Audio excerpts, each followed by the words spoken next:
You don't miss her. You miss the version of you that only existed when she was around. And that is why she's still in your mind.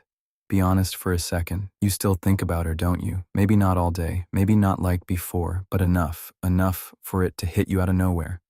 A song in the car, a random place, that quiet moment at night when everything slows down. And somehow, your mind goes back to her, and every time it happens, there's that question. Why is she still in my head? You thought you moved on. You told yourself you were done. You even acted like it. But she keeps coming back. Not in your life, in your thoughts. And that's what confuses you. Because part of you feels stronger now, like you've grown, but another part of you still feels attached to something that doesn't even exist anymore. Listen, this doesn't make you weak. It makes you human. Your mind doesn't forget what your heart once called home. But here's where most people get it wrong. You think you miss her. You don't. Not really. What you miss is how you felt when you were with her. You miss feeling alive, connected, excited. You miss the way your day changed when her name popped up on your screen. That rush, that anticipation, that feeling that something good was happening in your life. She didn't just enter your life, she changed how you experienced it. And when that disappears, your brain doesn't just accept it. It tries to recreate it. That's why you replay memories. That's why certain moments feel bigger than they should. You're not chasing her. You're chasing a feeling, and your brain doesn't know the difference. To your brain, a memory can feel almost as real as the moment itself. So every time you think about her, you get a small emotional hit, not enough to satisfy you, but enough to keep you coming back, again and again and again. That's not love anymore.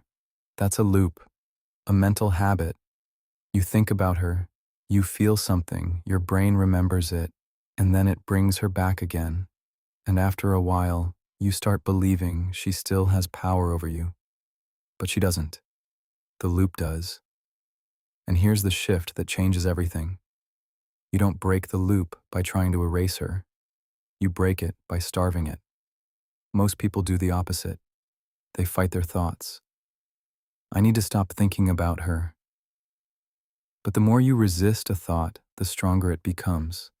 Because now you're not just thinking about her, you're reacting to it. You're feeding it with frustration, with guilt, with resistance. So it grows. That's why you feel stuck. So do the opposite. Next time she comes to your mind, don't panic. Don't fight it. Don't judge yourself. Notice it. And then ask yourself one simple question.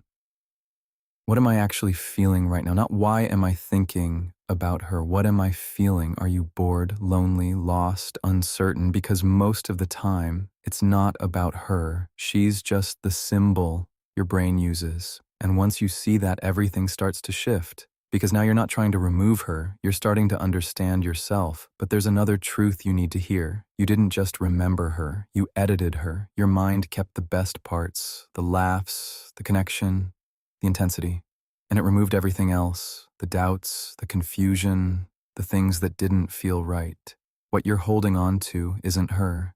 It's a perfected version of her, a version that never fully existed, and now you're comparing real life to that. Of course, nothing feels the same. Reality can't compete with something your mind made perfect, so you stay stuck. Not because she was irreplaceable, but because you made her the standard, and no one can reach that. So you have to take her off that pedestal, not by hating her, by seeing her clearly. She was part of your story, not the whole story. She gave you an experience, not your identity. And most importantly, she didn't create those feelings. She revealed them. That feeling you miss, that connection, that intensity, that was always yours. She just triggered it, which means you can feel it again, but not by going backwards. Only by building something new. And that's the part people avoid, because it's easier to replay a memory than to build a new reality. But That's exactly why you feel stuck, because your life right now doesn't demand enough from you. Your mind has space. And when your mind has too much space, it fills it with the past.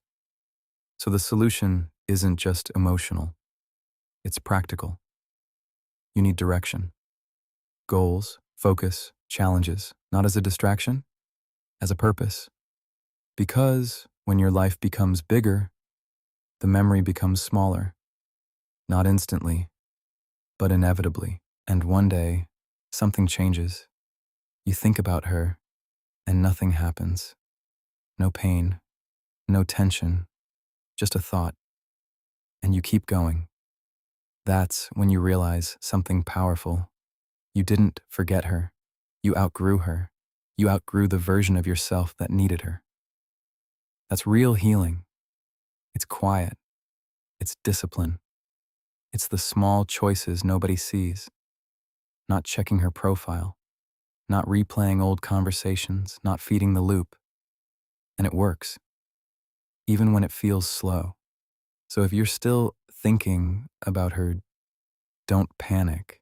It doesn't mean you're going backwards. It means you're still in the process and you're closer than you think, because one day, without forcing it, without even noticing when it happened, you'll wake up and she won't be the first thing on your mind anymore. You will. And in that moment, you won't feel empty. You'll feel free. And that's when you'll understand you didn't lose her. You found yourself again.